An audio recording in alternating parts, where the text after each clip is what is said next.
তো ফাইনালি আমরা এখন গোসল করতে যাচ্ছি এই যে আমার গাড়িতে আর আমার মনে হয় বাবার গাড়ি হয়ে গেছে।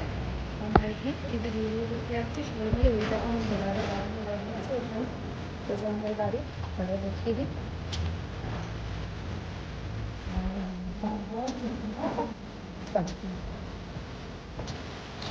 চলে যাচ্ছি।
আমার মা তো সকালবেলায় দিয়ে রান্না করে চলে গেছে।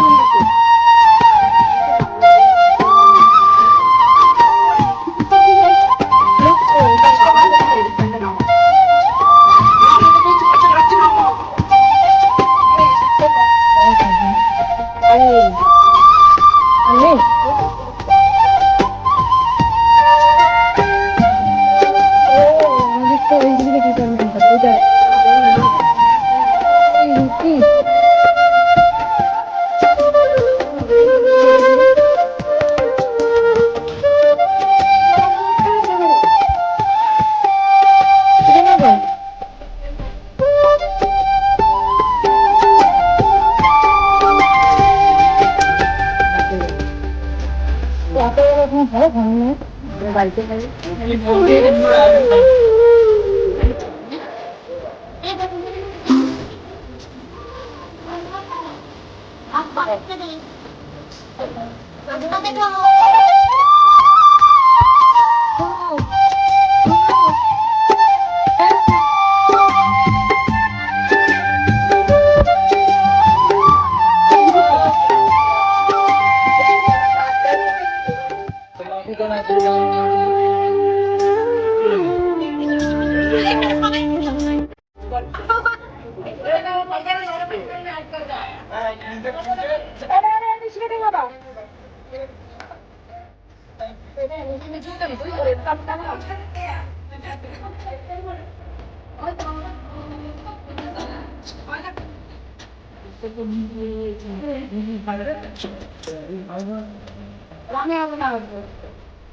তো তোমরা যে ভিডিওটা দেখি আগে সেটা হচ্ছে আগের দিনটা, এটা হচ্ছে পরের দিন দুপুরবেলা থেকে আবার ব্লগ স্টার্টিং করবো। সেদিন সবাই বাড়ি ফিরেছে দুপুরবেলা, তারপরে আমরা নদীতে একটুখানি ঠান্ডা হাওয়া খেতে খেতে আর আমি বেশি ভাত খেয়ে নিয়েছিলাম। তারপরে অনেক কাজ আছে দিতেই থাকে, তারপর সন্ধ্যে হয়ে গেছে। সন্ধ্যেবেলা আমি আর বাপি দুজনে মিলে প্যান্টালুন্সে গেছিলাম, কারণ সেই এই কারণেই যে বাবার বার্থডে চলে এসেছে, বার্থডে জামা কাপড় কিনতে গেছিলাম প্যান্টালুন্সে, কিন্তু এখানে আমার একটা কিছু পছন্দ হয়নি। আমি এখান থেকে গেলাম আবার ধীরে ধীরে বাবার সাথে বিশালে, সেটা তোমাদের সাথে শেয়ার করা হয়নি। তো আমি শার্ট খুঁজছিলাম, তারপরে যাবো বাবার কেক। আমি চা খেতে কথা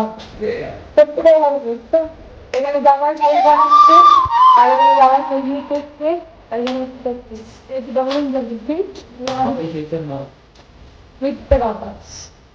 এই লোকের কথা সে বিশ্বাস করেন।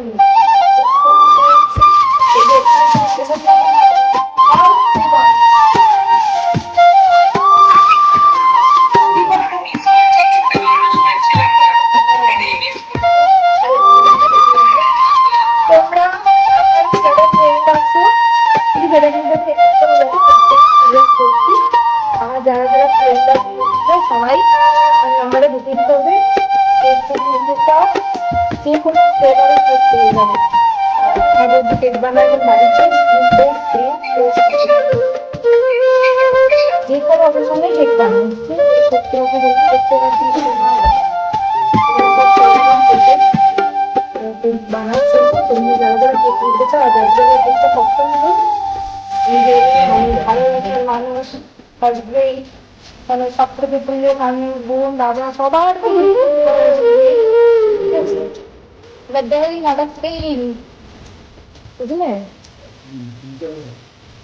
বুঝলে? হ্যাঁ, মুখে নাচো, মুখে নাচো।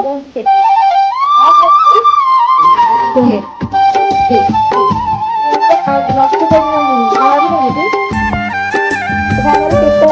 ফাইনালি এখানেই শেষ। তো তারপরে বাড়ি এসে রাত 12টায় তো বাবার বার্থডে সেলিব্রেশন করার জন্য এই যে বাড়িতে এসে ডেকোরেশন করে নিয়েছিলাম ছোটোখাটোর মতো। রাত 12টায় ওকে উইশ করবো বলে, তো তোমাদের 12টার উইশটা ভিডিও আগেই দিয়ে দিয়েছি। তো কেমন লাগলো ব্লগটা সবাই জানিও, আর সবাই খুব ভালো থেকো, বাই বাই।